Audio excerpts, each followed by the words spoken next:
La fête de Noël du lieutenant Schulzer, contes et légendes d'Alsace. Un soir, du 24 décembre, dans une des maisons de Strasbourg, tout est préparé pour la fête de Noël. Au milieu du salon familial se dresse un sapin. Au-dessus, attaché à un cordon rouge, rayonne une croix de la Légion d'honneur. Avec un zèle plus pieux que jamais, Madame Mathilde Schulzer met la dernière main sur son chef-d'œuvre annuel. Jolie, encore et si charmante, est-il rien de plus doux que ces mots, une jeune grand-mère. Profil droit, grands yeux purs, cheveux noirs mêlés de fils d'argent. Sa tâche terminée, elle se recule et, s'asseyant sur une chaise de bois, contemple le sapin.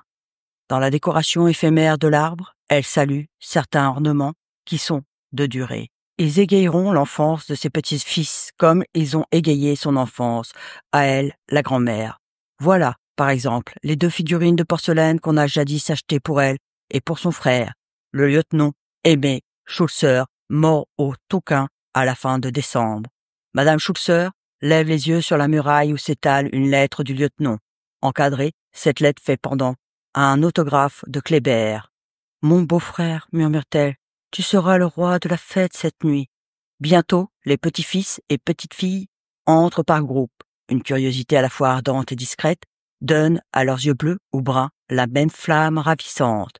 Parents et amis s'asseyent derrière les enfants. Dans un murmure de conversation, l'intime sympathie des âmes crée cette atmosphère pénétrante, cordiale, délicieuse, qui est une des grâces du cher pays. « C'est l'oncle Aimé qui vous a invité ce soir, » dit Madame Schulzer aux enfants. « C'est lui qui vous reçoit. Il a tout prévu, tout réglé pour votre Noël.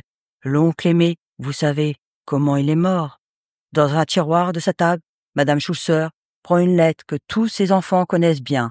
Elle lui a été écrite par un commandant de la Légion étrangère, devenu aujourd'hui général de division. Depuis le commencement de la campagne, votre frère, le lieutenant Aimé Schulzer, avait accompli des prodiges d'endurance et de valeur. Le 26 décembre, comme la situation devenait grave et que l'on se sentait entouré d'ennemis, il se porta en reconnaissance avec quelques hommes. Au loin, dans les rizières, flottait un morceau d'étoffe rouge. Était-ce un des fanions que les réguliers chinois plantent sur leur front de bataille? Était-ce simplement une de ces perches de bambou qui indiquent la tombe d'un indigène? On ne savait. Devançant l'ordre de votre frère, 2 soldats s'élancèrent à la découverte et tombèrent bientôt grièvement blessés.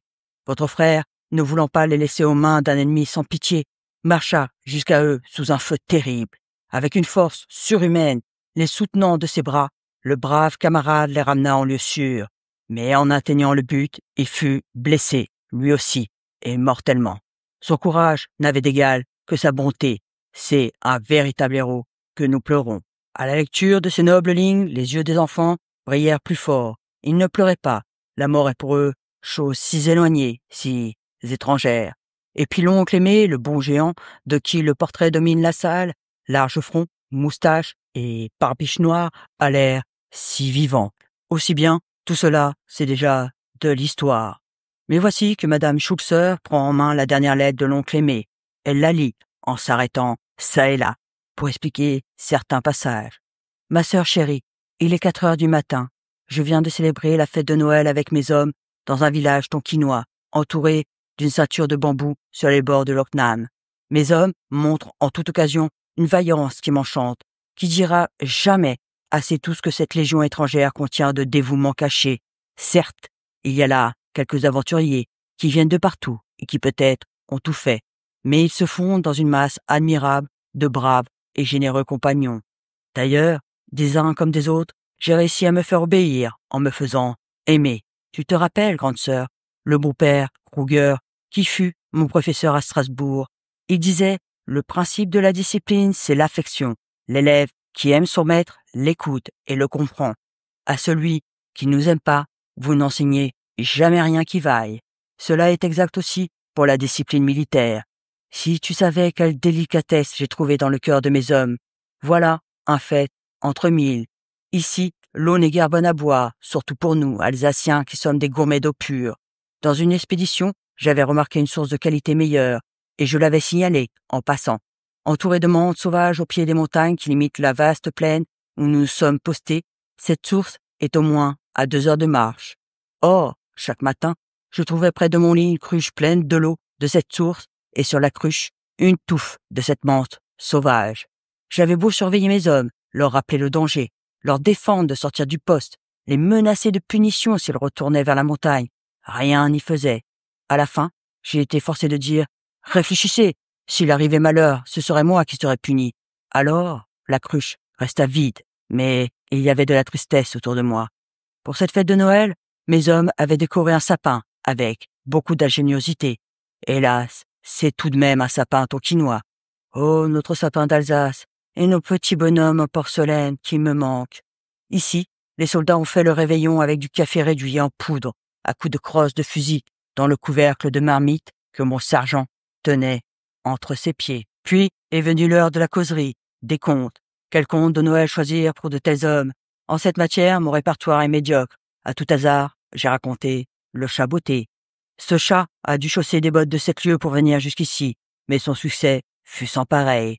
Le petit Pousset a suivi, et Cendrillon, et Barbe-Bleue, et le Chaperon Rouge. Mes hommes ont voulu tout Perrault. À compter ainsi, je te l'avoue moi-même, je prenais un extrême plaisir. Tu vas rire aussi, ma grande. Involontairement, j'imitais tour à tour l'intonation du Chaperon Rouge et le grondement du loup. Alors j'entendis murmurer « Tiens, la voix du lieutenant rappelle les balles chinoises. » Remarque pleine de justesse. En effet, les balles chinoises, en passant près de nos oreilles, font entendre les unes un tragique ronflement, les autres un sifflement assez doux, suivant qu'elles viennent du fusil Remington au gros calibre ou du fusil Winchester au calibre étroit. La jolie fête de Noël, presque aussi tiède qu'en été. Le ciel était criblé d'étoiles. Une idée me vient, grande sœur. Quand tu seras grand-mère, dans 30 ans, par exemple, oui, dans 30 ans, jour pour jour, compte sur tes doigts. Tu réuniras tous tes petits-enfants et tu leur conteras les contes de fées pour leur fête de Noël. Serai-je près de toi? Oui, assurément. Soit de corps et d'âme, soit d'âme seulement. Je serai près de toi. Les enfants t'écouteront, comme cette nuit m'ont écouté mes hommes, de toutes leurs oreilles et de tous leurs yeux. Ces contes sont si beaux, si pittoresques et si plaisants, si pleins de pitié, et ils renferment tant de vérités profondes. Nous avons nos fées, c'est l'espérance, c'est la tendresse fraternelle, c'est l'amitié, la pitié. La reine des fées, c'est la France. Armée de sa baguette magique, la France fait triompher les droits de l'homme.